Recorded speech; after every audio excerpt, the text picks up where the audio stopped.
Okay, so as we have a sort of load agenda, as we have to cover presentation as well, so we can directly start. Excuse me, sir. Yes, sure. Sir material कौन सा refer करना है laser के लिए?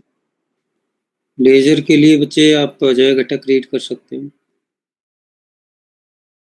ठीक है sir, thank you. Okay, या फिर अगर आपके पास अवेलेबल है तो जो पंजाब यूनिवर्सिटी की बीएससी फिजिक्स की बुक होती है उसमें ऑप्टिक्स का पार्ट है, उसमें भी लेजर पोलराइजेशन से रिलेटेड चैप्टर. अगर आप इंडियन ऑथर की बुक रीड करना चाहते हो, उनके कैसे अगर आप एक्सप्लोर कर रहे हो, मार्केट में ट्राई करना है, तो आप मॉडर्न पब्लिशर की बुक देख लीजिए.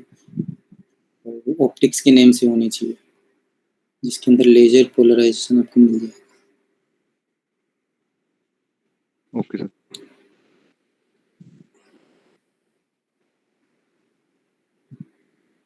Okay, so let me start sharing. Okay, this is the last entry, otherwise I cannot start.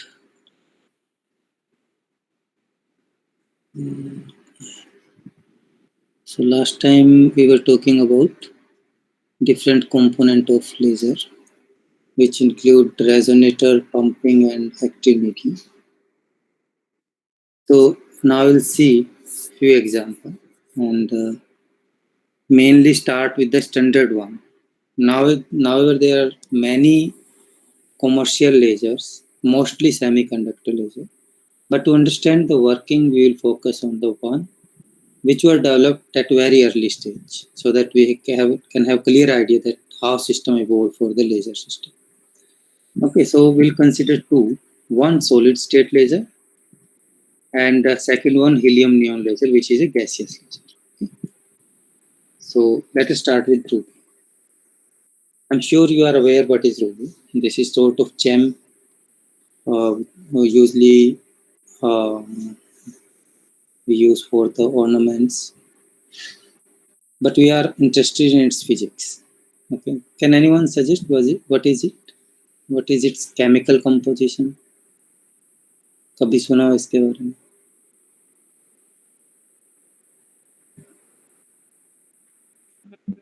नहीं सर, इस बार तो नहीं सुना कभी. Okay, so this is aluminium oxide. Starting from aluminium oxide, जो मेन कंपोजिशन है वो aluminium oxide है इसके अंदर. लेकिन aluminium oxide जो है वो इंसुलेटर होता है. That it does not have appropriate energy level for transition. उसकी वजह से इसका जो color होगा that will not have any color in that case, because color is mainly coming from the transition only. Right? So either it will be absorbed or emitted. Only in that case will have any color associated with any type of material. So जो aluminium oxide है उसके साथ कोई color associated नहीं है. So ऐसा तो उसका कोई use नहीं होता. But when we add some impurity in it, in this case this is chromium ion. So कुछ aluminium ion जो है chromium ion से replace हो जाते हैं. And because of this impurity we have energy level which are responsible for the transition, जिसकी वजह से इसमें absorption या emission spectra बनता है. And after addition of this impurity, we'll have sort of pinkish color for Ruby. And this composition is being used for the designing of laser. So, अगर main point इसकी बात करें, so this is a 3-level laser. जो transition होगी, main transition जिनमें होगी, will have 3 levels, energy levels. Solid state because this crystal या जो भी हमारा active medium है वो solid में. इसी में जो हम ये बात कर रहे थे, this is aluminium oxide with a small fraction of aluminium ions are replaced with the chromium. So this chromium ions, these introduce required energy states for the lasing action. So this is the overall construction. So now you can see that we have this rod, cylindrical rod in the center, right? This is this in red color. Okay, so this is the Ruby rod, solid material है, तो इसको आप easily cylindrical form में रख सकते हैं. इसमें जो पंपिंग होती है that is optical pumping. Optical pumping का मतलब हीट इफेक्ट, हीटिंग की वजह से करते हैं.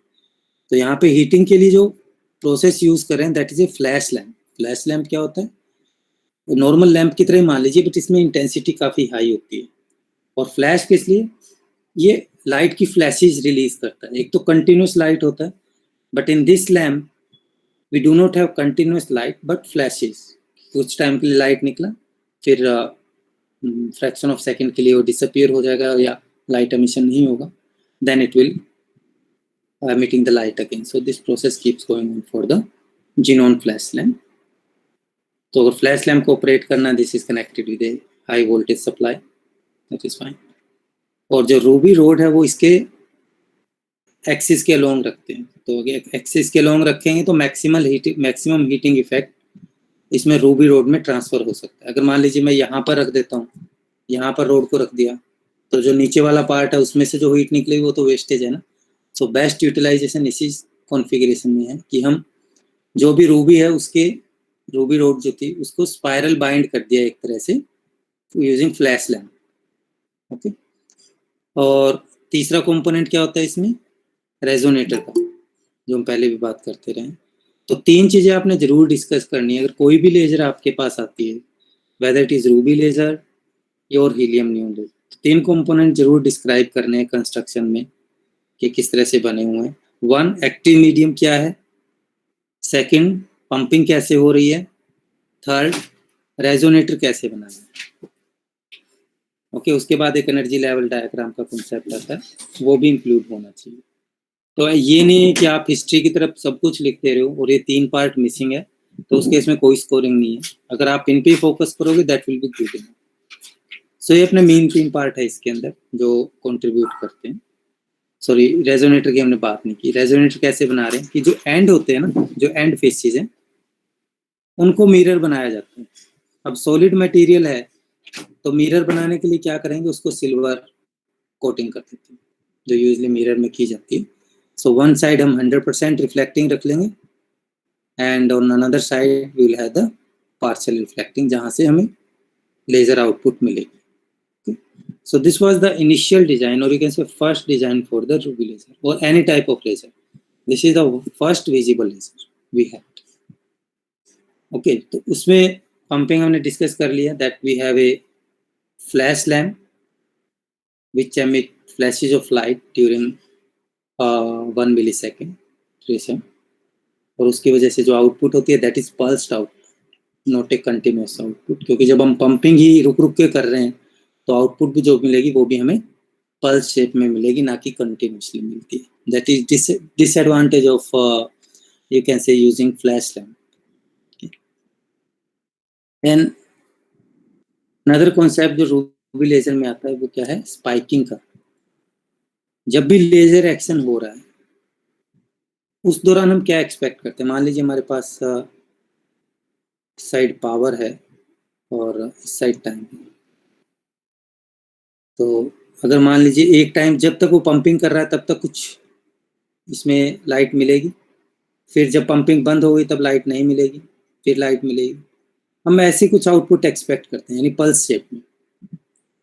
लेकिन अगर हम एक पार्टिकुलर पल्स को पिक करें तो इस पल्स के अंदर भी कंटिन्यूस सप्लाई नहीं होती, या जो पावर है वो कांस्टेंट नहीं होती, उसके अंदर स्पाइक्स बने होते हैं, कहीं कम कहीं ज़्यादा, कहीं कम कहीं ज़्यादा।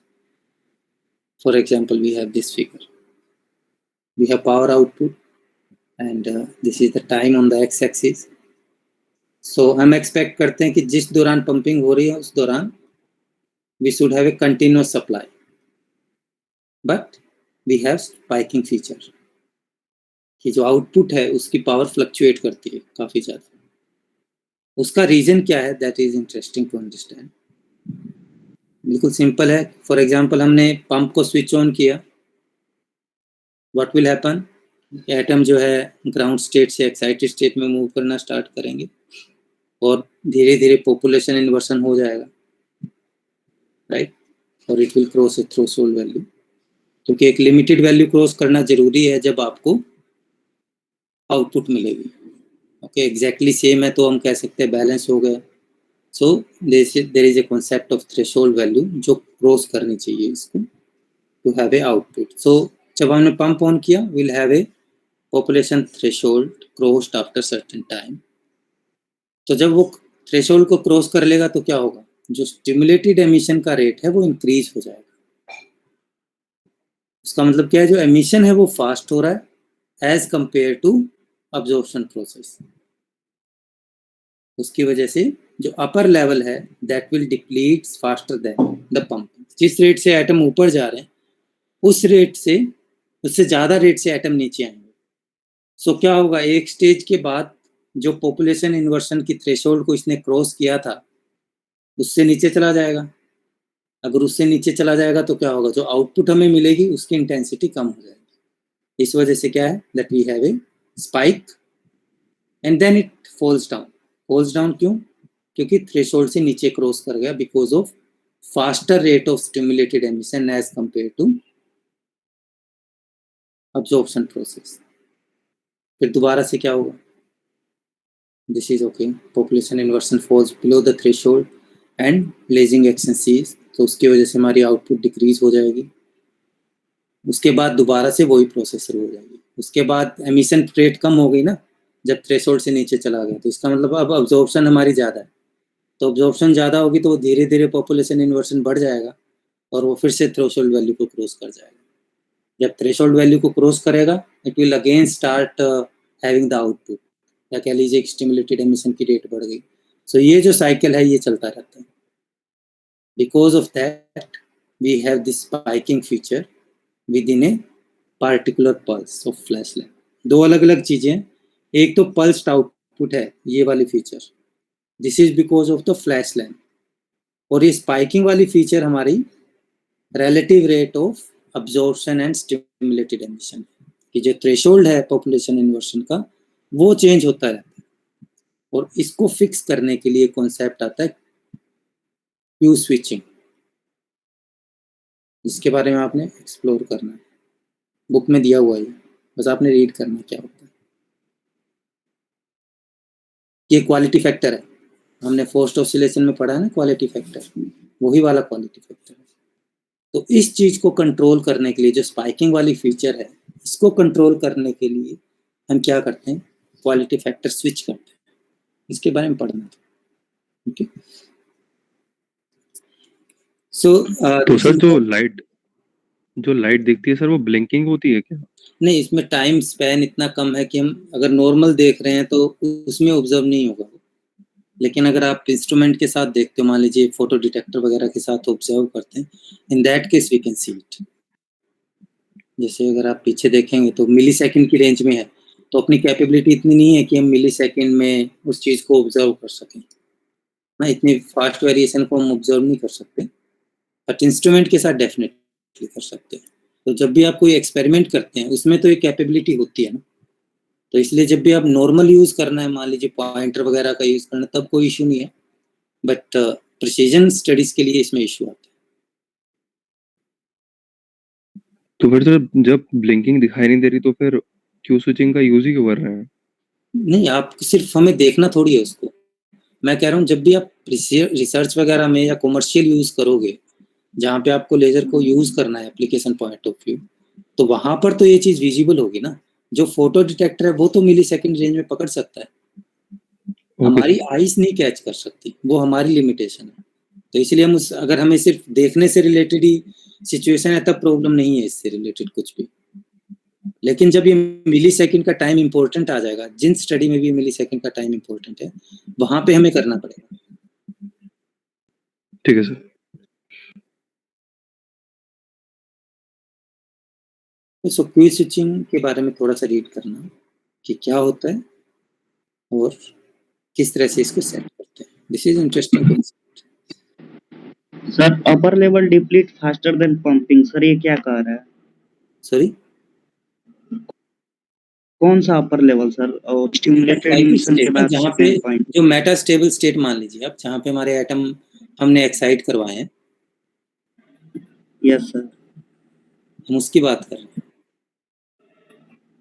सर तो वो जब पॉपुलेशन इन्वर्जन होगा तो फिर अपर लेवल सर डिप्लीट कैसे करेगा? इन्वर्सन हो गए, उसमें ज्यादा एटम हो गए, तो ज्यादा एटम हो जाएंगे तो कौन सी प्रोसेस डोमिनेट करेगी? स्टिमुलेटेड एमिशन डोमिनेट करेगा ना। तो स्टिमुलेटेड एमिशन कब होता है? जब एटम ऊपर से नीचे आएंगे। यस। तो फिर ऊपर से नीचे आएंगे तो ऊपर फिर कम होने लग जाएंगे। Yes sir.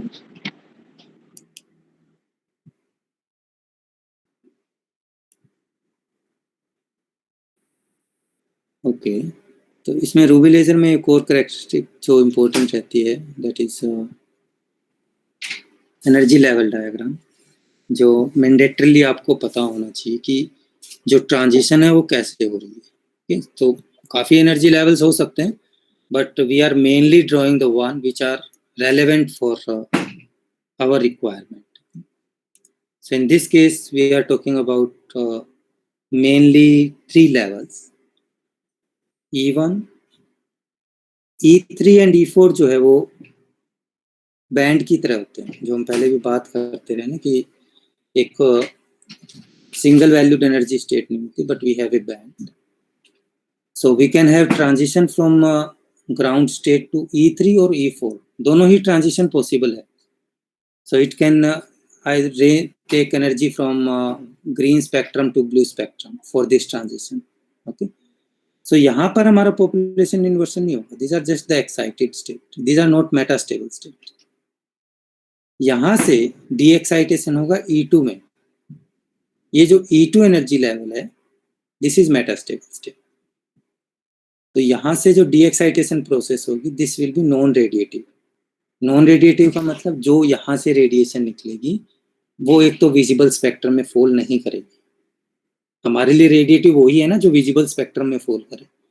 तो एक तो इस ट्रांजिशन में जो फ्रीक्वेंसी है रिलेटिवली कम रहेगी, क्योंकि गैप कम है तो विजिबल स्पेक्ट्रम में नहीं फॉल करेगा. एंड जो भी एनर्जी निकलती है वो मोस्टली क्या होती है, जो सिस्टम है, जो रूबी लेजर रूबी सिलेंडर का सिस्टम है, उसके अंदर कोलाइड करके लूज हो जाती है. यानी आउटपुट पे यहाँ से जो भी रेडिएशन निकलेगी, नॉन विजिबल रेडिएशन निकलेगी, वो हमें बाहर नहीं मिलेगी. ओके, तो ये जो E2 है, यहाँ पे हमारा पॉपुलेशन इन्वर्शन होगा. और E2 से जो E1 की प्रोसेस है, जो डी एक्साइटेशन प्रोसेस होगी, this is stimulated emission one. ये जो ऊपर वाली थी ना, E3 टू E2 या E4 टू E2, ये स्पॉन्टेनियस वन है.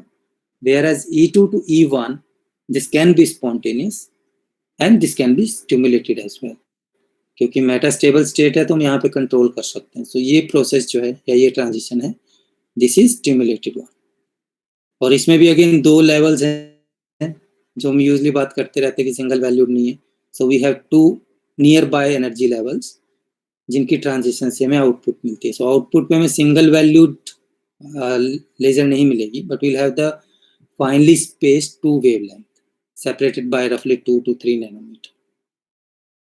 तो ये जो वेवलेंथ है ये हमारी रेड रीजन में फॉल करती है. So output will be of red colour.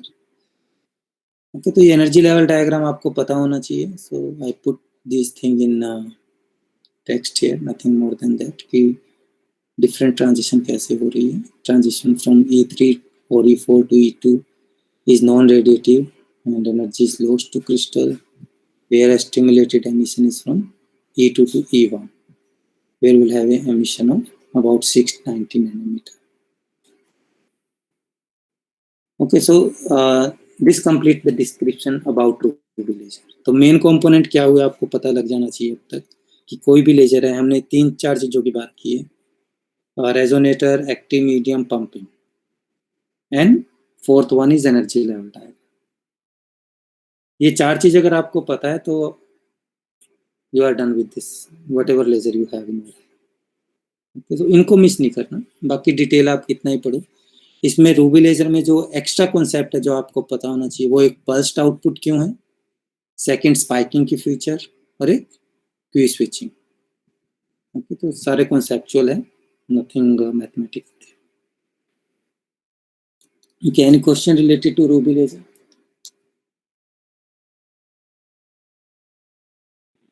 Sir flash lamp की जगह पे कुछ और यूज नहीं कर सकते जो जिसके कारण बिल्कुल कर सकते हैं. ये हम जो सिचुएशन डिस्कस किया है ना, बिल्कुल इनिशियल कंडीशन थी, जो इनिशियल सेटअप था उसका डिस्कशन किया है हमने. टाइम के साथ तो चीजें बहुत इवॉल्व हो गई. अब तो फ्लैश लैम्प कोई यूज ही नहीं करता होगा. अब तो सिंपल डिस्चार्ज के साथ कर लो या फिर सिंपल हीटिंग भी कर सकते हैं. डिफरेंट मैकेनिज्म है अपने पास, बट जो हमने सेटिंग डिस्कस की है, हमने जो फर्स्ट लेजर डिजाइन हुई थी उसकी की है. ओके, तो इसमें लिमिटेशन तो डेफिनेटली है, बट अंडरस्टैंड करने के लिए कि जो पहली लेजर बनी थी वो किस तरह की थी. Okay, that is our purpose.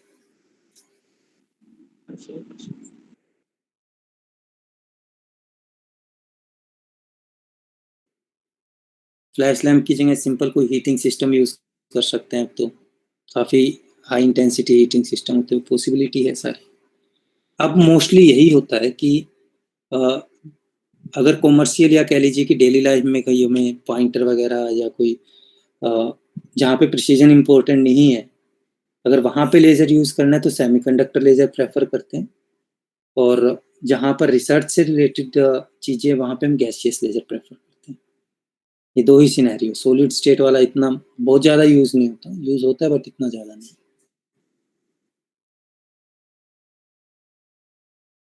क्योंकि उनमें सेमीकंडक्टर में तो आप बहुत प्ले कर सकते हो। आप किस वेवलेंथ की लेज़र चाहिए, आप काफ़ी वाइड रेंज वेरी कर सकते हो, क्योंकि हम बैंड गैप के साथ प्ले कर सकते हैं ना इजीली। इम्प्योरिटीज है, चेंज करके इम्प्योरिटी लेवल हम उसके बैंड गैप को ईजिली मैनिपुलेट कर सकते हैं, और जो आउटपुट पे वेवलेंथ निकलेगी वो उसके अकॉर्डिंग चेंज हो जाएगी। So therefore most of the people prefer to use semiconductor laser, क्योंकि वहाँ पे हमारे पास कंट्रोल काफ़ी बढ़िया है, और उसमें भी अगर हमें जो वोल्टेज वगैरह सप्लाई देनी पड़ती है वो रिलेटिवली काफ़ी कम है, तो कॉस्ट वगैरह कुछ नहीं होता उसका, मेंटेनेंस कुछ नहीं है उसकी। गैसियस लेज़र प्रिसीजन बहुत अच्छी है सेमीकंडक्टर के लेज़र के रिस्पेक्ट में, बट उसमें जो वोल्टेज वगैरह अप्लाई करते हैं काफ़ी हाई वोल्टेज होती है। गैसियस सिस्टम को मेंटेन करने के लिए आपको स्पेशल सेटअप बनाना पड़ता है, तो इसलिए उसकी हैंडलिंग थोड़ी डिफिकल्ट है।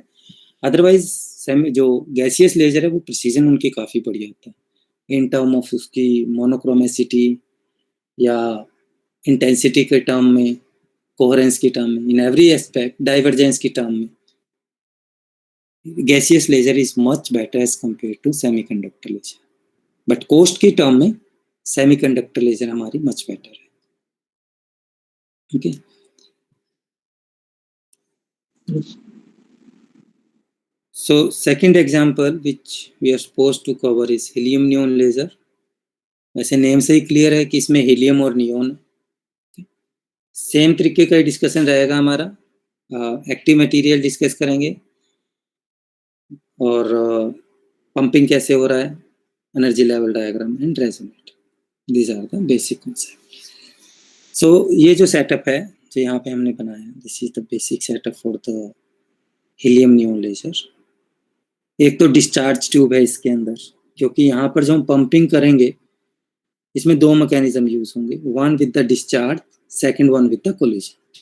सो डिस्चार्ज के लिए जो कॉमन सेटअप है वो रखा हुआ है इसके अंदर, कि आपकी सॉर्ट ऑफ वैक्यूम ट्यूब है, not vacuum tube but we have a closed tube जिसके ऊपर हमने हाई वोल्टेज अप्लाई किया हुआ है, एंड इसके अंदर we have a mixture of helium neon gas.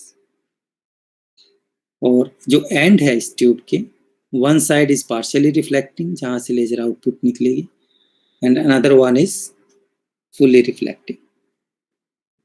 Okay, तो बिल्कुल सिंपल सेटअप है, डिस्चार्ज ट्यूब वाला सेटअप आप कह सकते हो। So we have a consist of long and narrow discharge tube which consist of helium and neon in 1:10 ratio. That helium has 10 part and neon have 1 part. And resonator कैसे बना रहे हैं, 2 mirror हैं, parallel mirror. इनकी configuration change होती रहती है according to setup, but दोनों पैरेलल रखे हुए, जो हमने पहले भी डिस्कस किया था। एंड इसमें आप सप्लाई देख लो, काफ़ी हाई वोल्टेज लगा रहे हैं, 1000 किलोवाट 1000 वोल्ट की रेंज में लगाते हैं, so that we can have discharge of the gases in the tube. Okay, and पहला एक्साइटेशन क्या, हमारे पास दो गैसेस हैं यहाँ पे, we have helium and neon. So first we have excitation of helium atom. ये एक्साइटेशन कैसे होगी, this is because of collision with electron. जो डिस्चार्ज का मैकेनिज्म होता है ना, जिससे इलेक्ट्रॉन प्रोड्यूस होंगे, तो ये जो इलेक्ट्रॉन है these will collide with helium atom, और कोलिजन के थ्रू हीलियम एटम को एनर्जी ट्रांसफर करेंगे, and then these helium atoms will collide with neon atoms and transfer its energy. तो हमारी दो प्रोसेस हो रही है इसमें, डिस्चार्ज भी हो रहा है, साथ में कोलिजन भी हो रहा है। तो इसमें एनर्जी लेवल डायग्राम आ जाता है कि 4 एनर्जी लेवल्स है इसके अंदर as compare to ruby laser. और सॉलिड स्टेट के कंपैरिजन में जो रूबी लेजर हमने डिस्कस की थी उसके रिस्पेक्ट में ये कंटिन्यूस है, बिकॉज जो पावर सप्लाई है वो तो कंटिन्यूस ही है ना, that is not a flashing. So we have a continuous system in this. जो आउटपुट निकलेगी that will be continuous. और अगर characteristics features की बात करो, in that case this is more directional and monochromatic as compared to solid state, and even with respect to semiconductor. Okay, तो इसमें पीछे हमारा कॉन्फ़िगरेशन कंप्लीट हो जाता है कि हमें पंपिंग का भी आइडिया लग गया कैसे है. We have idea of the resonator cavity as well and active medium as well. उसके बाद एनर्जी लेवल डायग्राम है. इसमें हमारे पास दो सिस्टम है जो प्ले कर रहे हैं. One is helium and second one is neon. अब ट्रांजिशन क्या हो रहा है, that we have ground state of helium. पहले हीलियम की बात करें, जो हीलियम मॉलिक्यूल है, हीलियम एटम है, this will be excited to energy level possibly which are 2s. This is further division 1s0 3s1. मे भी आपने केमिस्ट्री में पढ़ रखे हो ये. तो ये पॉसिबिलिटी एक्साइटेशन की through collision with the electron जो डिस्चार्ज से प्रोड्यूस हो रहे हैं. अब जब एटम या मॉलिक्यूल जो हीलियम के एटम है इस लेवल पे आ जाते हैं तो इनकी जो एनर्जी है that is same as that of excited state 4s and 5s ऑफ नियोन. यानी ये जो एनर्जी वैल्यू होगी इस एनर्जी वैल्यू के इक्विवेलेंट है. तो जब नियोन एटम जो ग्राउंड स्टेट में है इन एटम के साथ कोलाइड करेंगे, because of the similarity in the size, उनकी एनर्जी ट्रांसफर काफ़ी एफिशिएंट रहेगी. आपने कोलिजन मैकेनिज्म में पढ़ा होगा ना कि जब साइज इक्विवेलेंट होते हैं तो एनर्जी ट्रांसफर मैक्सिमम होता है. तो वही यहाँ पे हो रहा है कि हीलियम एटम एक्साइटेड स्टेट में है, उसके पास एनर्जी ज़्यादा है.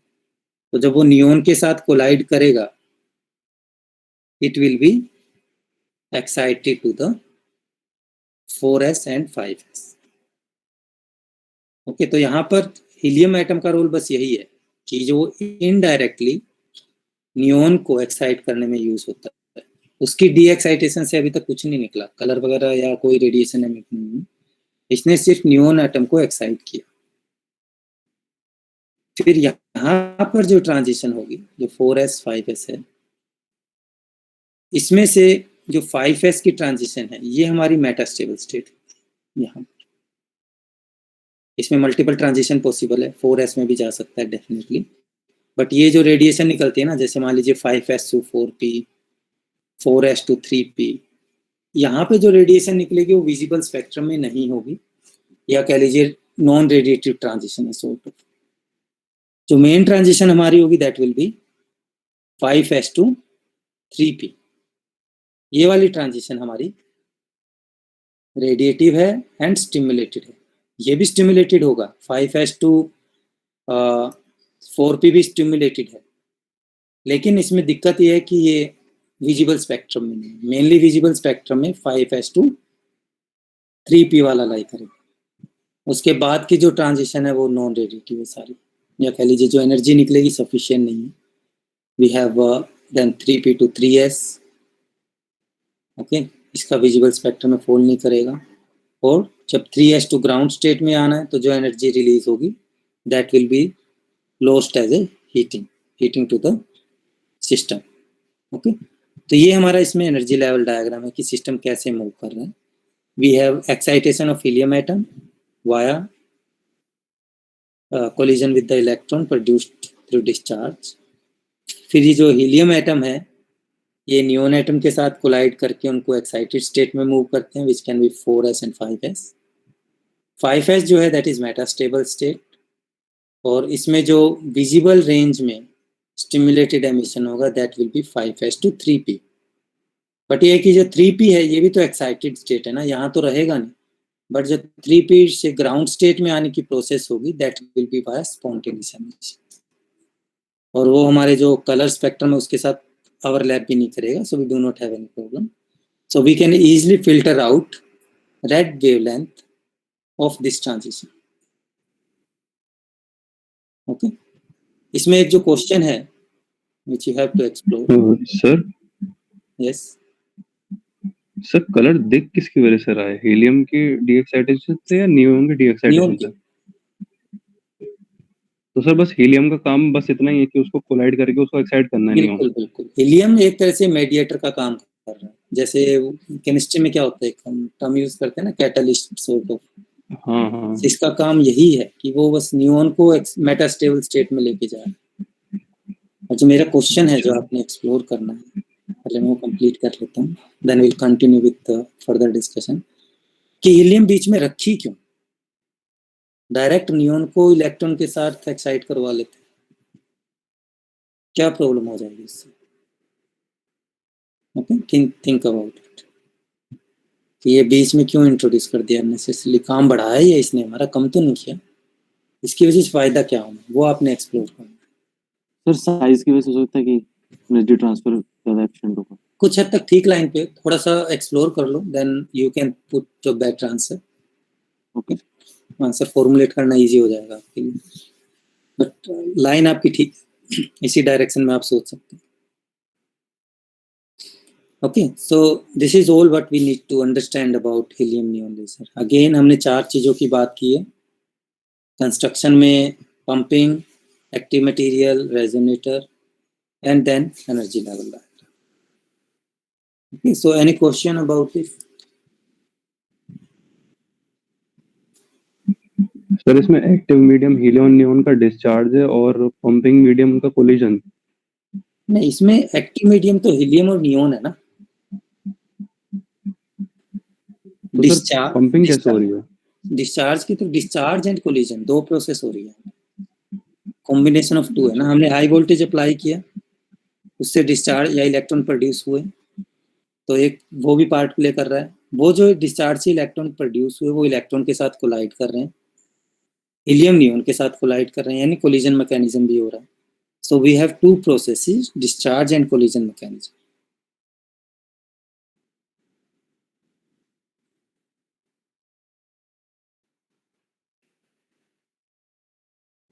सर ये इतना प्रिसाइज क्यों है? Sorry?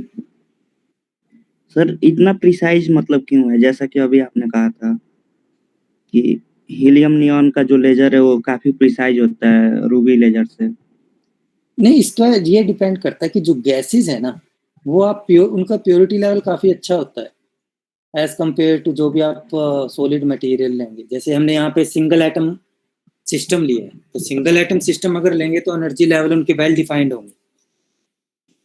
दूसरा, इसमें जो आपका पंपिंग सिस्टम है वो स्टेबल है एज कम्पेयर टू जो हम सॉलिड स्टेट की बात कर रहे थे। अगर पंपिंग मैकेनिज्म आप डिस्कस करोगे तो उसमें काफ़ी फीचर्स हैं आपकी, है ना। इसमें स्पाइकिंग वाला भी आ जाता है, दूसरा पल्स लेजर वाला भी आ जाता है फ्लैश लैंप की वजह से। उसमें आप इंटेंसिटी, जो फ्लैश लैंप की इंटेंसिटी उसको कंट्रोल नहीं कर सकते। आपने वोल्टेज दिया, उसमें फ्लैशेस निकल रहे हैं, काफ़ी वेग सिस्टम है जो फ्लैशिंग वाला है ना, जो फ्लैश लैंप का है। बट जो डिस्चार्ज का प्रोसेस है वो रिलेटिवली काफ़ी स्टेबल होता है, कि आपने हाई पोटेंशियल डिफरेंस अप्लाई कर दिया है, तो आप उस सिस्टम को थ्योरेटिकली इजीली एक्सप्लेन कर सकते हो कि क्या हो रहा है वहाँ पे। उसका रीज़न यही है कि वो जो सिस्टम है उसके अंदर सारी चीज़ कांस्टेंट है लगभग, यानी एक्सपेक्टेड बिहेवियर है, यूनिफॉर्म बिहेवियर है वहाँ पे। और मेन जो रीज़न आता है इसमें वो है कि आप मोनो एटॉमिक गैस यूज़ कर इसमें, जिसकी वजह से जो एनर्जी लेवल डायग्राम है उनको आप इजीली अंडरस्टैंड कर सकते हैं। फॉर एग्जांपल अगर ट्रांजिशन भी देखेंगे पीछे, उसमें हमारी बैंड की तौर पे ट्रांजिशंस थी। इसमें जो एनर्जी लेवल डायग्राम है E3 और E4 काफ़ी वाइड बैंड है, जिसकी वजह से जो ट्रांजिशन मैकेनिज्म होगा उसकी जो एनर्जी डिफरेंस होगा, या कह लीजिए जो हम स्पेक्ट्रल विड्थ पढ़ते थे उसमें भी वेरिएशन आ जाएगी। एज कम्पेयर टू दैट हमारे यहाँ पर वो क्लैरिटी है कि ऑलमोस्ट हमें सिंगल वैल्यूड मिलता है। एग्जैक्ट सिंगल वैल्यूड नहीं कहूँगा मैं, क्योंकि वो अनसर्टेनिटी प्रिंसिपल के अकॉर्डिंग फिजिबल नहीं है, but comparatively we have the finer width. ये तो उनकी वजह से कुछ परफॉर्मेंस इंप्रूव हो जाते हैं इसका। दूसरा, पंपिंग मैकेनिज्म भी इसका बेटर है।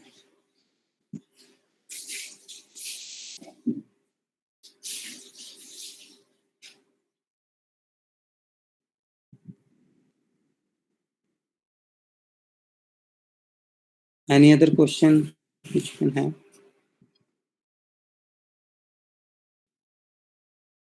ओके, सेमीकंडक्टर का है वो हम बात के लिए रखेंगे।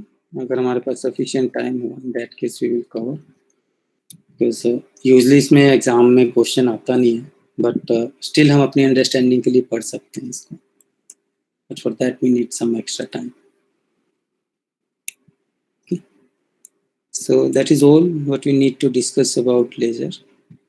So you can easily figure it out कि mostly conceptual है, तो अगर आपकी conceptual understanding अच्छी नहीं है तो आप आंसर सही नहीं दे पाओगे इसका. इसमें जो क्वेश्चन आएंगे वो हो सकता है कि उसकी लैंग्वेज थोड़ी सी टेढ़ी आ जाती है कई बार, तो वो आंसर तभी पॉसिबल है जब आप कॉन्सेप्ट समझ रहे हो. अगर आपने याद किया हुआ है ना, फिर हो सकता है कि आपको लेजर तैयार करने के बावजूद भी उसका आंसर ना दे पाओ. तो ट्राई करना कि कॉन्सेप्चुअली आपकी अंडरस्टैंडिंग अच्छी हो इस चैप्टर के बारे में. इवन फाइबर ऑप्टिक्स और पोलर, ये जो 3 चैप्टर है ये मोस्टली कॉन्सेप्चुअल चैप्टर है. ओके, तो अंडरस्टैंडिंग पे ध्यान देना है इनकी. स्लाइड में शेयर कर लूँगा आपके साथ. I have some scan copy of one of the modern publisher as well, तो वो भी शेयर कर लेता हूँ आपके साथ. Then we will see. Okay. So we left with the fiber optics, and we have to complete that before minor. So हमें 3 lecture की ज़रूरत पड़ेगी, तो हमारे पास 3 लेक्चर हैं उसके. अगर आप इसी वीक पहले एडवांस में ख़त्म करना चाहोगे तो उसके लिए एक्स्ट्रा क्लास लगानी पड़ेगी आपको. Otherwise we will cover it on Friday, Monday and Tuesday. Wednesday से आपके minor. So we can plan that how we should cover it. But we have to cover before minor. Okay, so that's all from laser side. Now I think we can move with the presentation. Presentation में हमारे पास कौन कौन से group के student हैं? We have group 1 and group 2.